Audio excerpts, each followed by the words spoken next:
안녕하세요. 이번에 페르마의 마지막 정리에 대해 발표할 심동현입니다. 페르마의 마지막 정리는 다들 많이 들어보셨죠? 이 정리가 유명해지게 된 계기는 먼저 보기에 굉장히 간단하고 중학교 수학과정만 알아도 이해가 되는 문제기에 많은 사람들이 도전해볼 만한데 라는 큰 착각을 했기 때문이죠.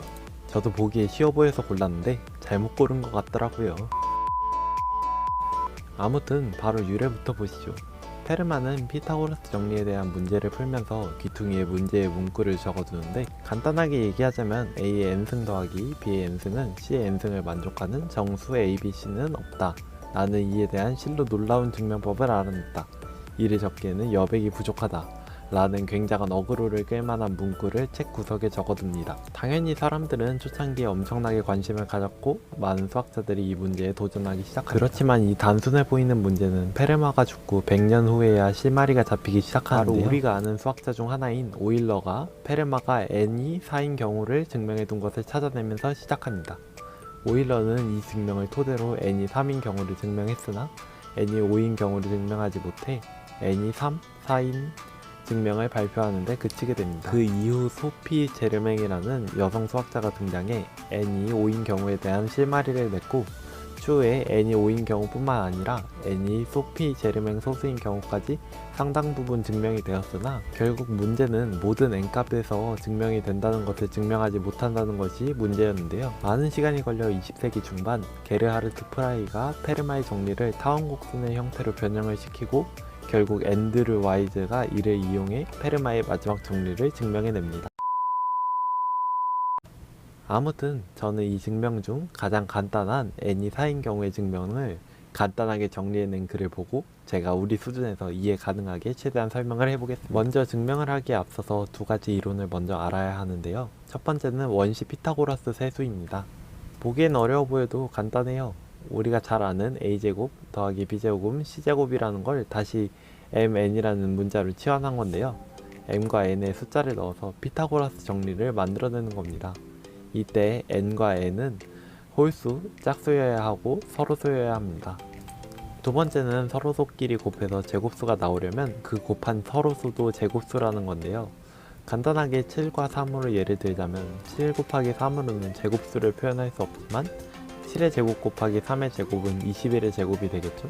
그런 내용입니다. 아무튼 이제 n이 4인 경우에 대한 증명을 시작해 보겠습니다. 궁금하시다면 장면 하나하나 멈춰서 보는 걸 추천하고, 안 궁금하면 그냥 멍 때리고 보는 걸 추천합니다. 먼저 a 4승 더하기 b 4승은 c 4승에서 공통된 약수로 양변을 나눠줍니다. 그러면 x, y, z 세 수 간에 공통된 약수가 없게 됩니다. 만약 x와 y가 a라는 공통된 약수를 가지고 있다고 가정하면 ax'과 ay'을 각각 x와 y에 대입하면 정리하면 z도 공통된 약수를.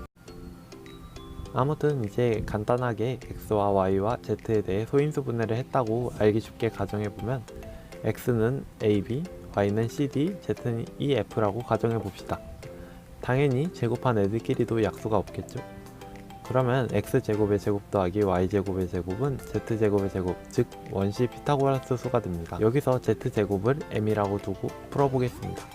증명은 이 식을 성립하는 x제곱, y제곱, m이 있다고 가정하니 모순이 발생하는 방법으로 증명합니다.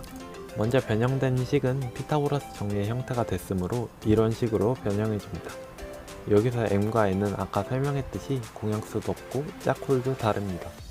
또 y가 2mn이므로 짝수가 되니 x는 홀수가 됩니다. 그러면 맨 윗식을 정리해서 바꿔주면 다시 x제곱 더하기 n제곱은 m제곱의 형태로 바뀌는데, 그러면 다시 피타고라스 정리가 되므로 이런 식으로 다시 정리할 수 있습니다. 여기서 서로소의 곱이 제곱이면 그 두 수도 제곱수인 성질을 따와서 n이 제곱수이므로 a와 b도 제곱수인 것을 이용합니다. 그러면 정리한 식에서 m이 r제곱, a가 p제곱, b가 q제곱의 형태로 바꾸면 다시 최초의 식과 같은 형태가 나오게 되는데요. 이런 식으로 계속 수가 쪼개지고 쪼개지는데 페르마의 마지막 정리는 정수에 관한 식이므로 쪼개다 보면 정수가 아닌 유리수 혹은 모리수가 돼서 모순이 됩니다. 즉, 이 수식을 만족하는 정수 x, y, z는 존재하지 않습니다. 뭐 이해가 안 가시면 한 5번 돌려보시면 이해가 가실 겁니다. 애초에 고등 수학으로는 절대 증명하지 못하는 내용인 걸 억지로 꾸겨 넣은 거니 이해해 주시길 바랍니다. 오늘 영상은 여기까지.